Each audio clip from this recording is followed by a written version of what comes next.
La muerte también tiene sentimientos.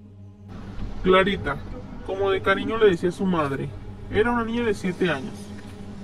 Elisa quedó embarazada de ella con tan solo 15 años. Su madre la echó de la casa y desde entonces se vale por ella misma y por su hija.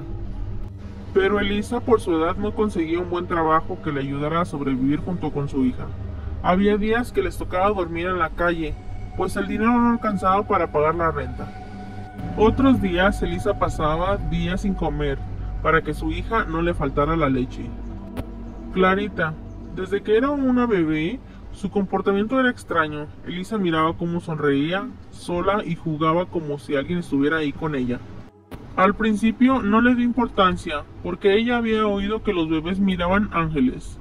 Cuando por fin Elisa consiguió un trabajo que le proporcionara el dinero que necesitaba para vivir junto con su hija, se mudó a una casa, la cual estaría pagando por partes, pero que al final sería suya y de la niña. Al fin le estaba yendo bien, mejor que nunca. Clarita se quedaba sola en la casa durante la noche, pues su madre salía a trabajar.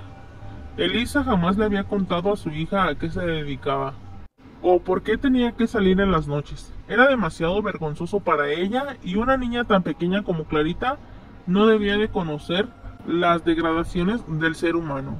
Una noche de esas, la niña miró a algo que le llamó la atención. Un hombre alto, de capa negra. No le podía ver el rostro, pero sí sus manos. Estas parecían esqueléticas. Pero Clarita no tuvo miedo, debido a que ella miraba esa clase de espíritus a diario. Al llegar Elisa, la niña le contó, pero Elisa pensaba que era imaginación de la niña. A la siguiente noche, aquel hombre de capa negra estuvo ahí otra vez. Esta vez Clarita decidió acercarse a una distancia que ella consideró prudente. Clarita se quedó parada frente a él y le preguntó: ¿qué haces aquí? ¿Qué necesitas? Pero no obtuvo respuesta. La niña en su inocencia comenzó a querer establecer una conversación con aquel extraño hombre. Le contaba la vida que había tenido con su madre y lo mucho que la amaba, pero aquel hombre nunca pronunció ninguna palabra. Así pasaron 3 días más, y Clarita, aun cuando su madre no le creía, le seguía contando de su visita de aquel hombre. Elisa entonces pensó que quizás podría tratarse de alguien vivo, que quería hacerle daño a su hija.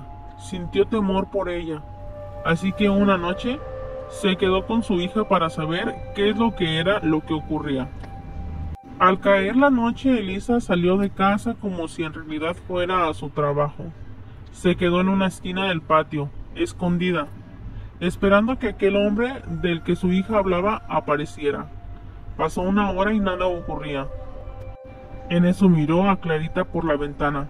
Estaba sentada en uno de los sillones y parecía hablar con alguien. Elisa entonces se acercó a la ventana con mucha cautela para ver con quién platicaba su hija, pero para su sorpresa, Clarita estaba ahí sola, hablando con alguien que al parecer era imaginario. Entonces Elisa se acordó que su hija desde muy pequeña le decía que podía ver espíritus. Este era otro más, producto de su imaginación. Elisa siempre fue muy escéptica, así que siempre pensó que su hija tenía una gran imaginación. De nuevo empezó la misma rutina de ambas. Y al caer la noche, Clarita estaba ahí, con quien ya consideraba su amigo, sentada en un sillón, contándole sus travesuras del día. Sin embargo, aquel hombre nunca había pronunciado ni una sola palabra. Solo parecía escucharla con atención.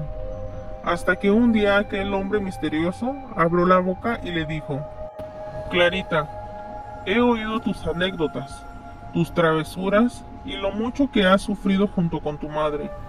Déjame decirte quién soy. Yo soy el que viene por las almas de quien mueren. Ese es mi trabajo. Clarita le respondió: ¿entonces tú eres la muerte? Pero aquí nadie ha muerto. Clarita, tu madre fue golpeada hasta morir por un hombre, a quien le ofrecía sus servicios. Ella era la razón por quien venía a este lugar. La niña entonces empezó a llorar y le suplicaba a la muerte que no se lleve a su madre, que ella no tenía a nadie más.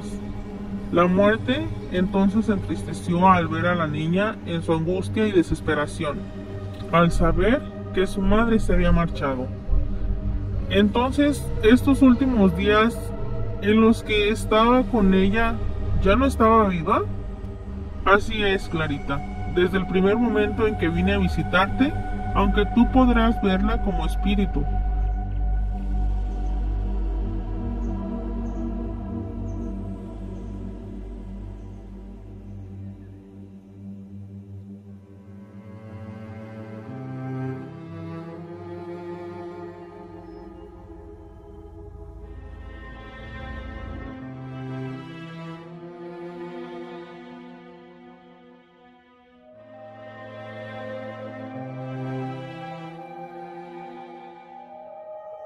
La muerte respondió entre lágrimas a la niña.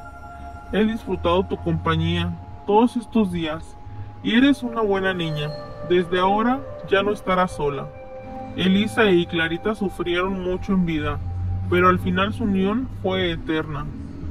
Elisa trabajaba de prostituta. Solo así ella vio la salida a sus problemas, pero ese trabajo la condujo a la muerte. La muerte se llevó a Clarita. Se la llevó con ella y desde entonces cuentan que la muerte se deleita con las conversaciones y travesuras de Clarita, su pequeña niña. Dios le dice a la muerte: yo les di la vida y tú se las quitarás, y me los traerás de vuelta. La muerte contestó: sí, pero con una condición, que me quites los ojos para no ver el sufrimiento de los demás, y me quites la carne para no sentir dolor, y me quites el corazón para no traicionarte, Dios.